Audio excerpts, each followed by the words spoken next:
கர்த்தருடைய பரிசுத்தமுள்ள நாமத்திற்கு ஸ்தோத்திரம். இன்றைக்கான வேதவசனம் எபிரேயர் 2:18. அவர் சோதிக்கப்படுகிறவர்களுக்கு உதவி செய்ய வல்லவராயிருக்கிறார். நம்மளுடைய வாழ்க்கையில் பார்த்திங்கன்னா நமக்கு பலவிதமான சோதனைகள் வருகின்றது.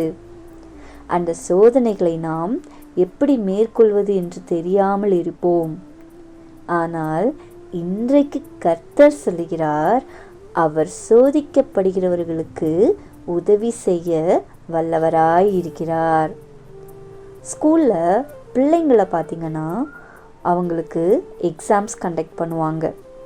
அதில் அவங்க நல்லா படித்து எழுதுனாங்கன்னா பாஸ் பண்ணி அடுத்த கிளாஸுக்கு ப்ரமோஷன் வாங்கிட்டு போகிறாங்க. அதே போல தான் நம்மளுடைய லைஃப்லையும் சோதனைகள் வரும். அதை ஜெயிச்சு நாம் அடுத்த ஸ்டெப்பு போய்கிட்டே இருக்கணும். சோதனைக்கு இன்னொரு அர்த்தம் என்ன தெரியுமா? Exam, test.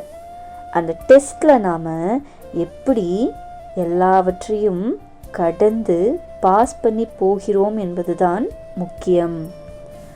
ஏசப்பா கூட பார்த்திங்கன்னா பூமியில் வாழும்போது அவருக்கு நிறைய சோதனைகள் வந்தது. நம்ம எல்லோருக்குமே தெரிந்த ஒன்று தான். ஏசப்பா வனாந்தரத்தில் பிசாசினால் சோதிக்கப்பட்டார். அந்த சோதனைகளை அவர் வசனத்தின் மூலமாக முறியடித்தார். யோபு கூட பார்த்திங்கன்னா சோதிக்கப்பட்டு இரட்டைத்தனையான நன்மையை பெற்றுக்கொண்டார்.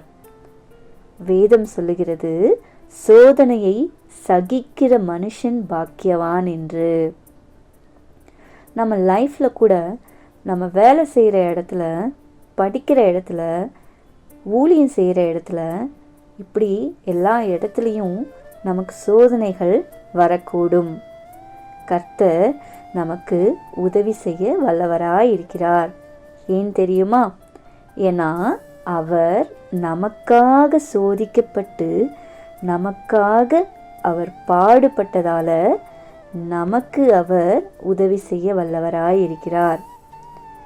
நாம் சோதனை வரும்போது கலங்கி நிற்க வேண்டிய அவசியமே இல்லை.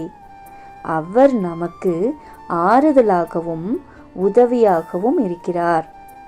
நம்மளுடைய பலவீனங்களை, துன்பங்களையும் புரிந்து கொண்டு அதிலிருந்து மீண்டு வர நமக்கு அவர் உதவியாக இருக்கிறார்.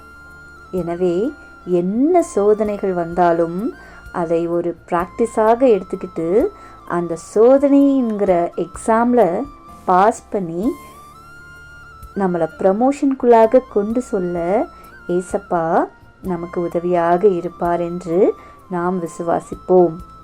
God bless you. Amen. Amen.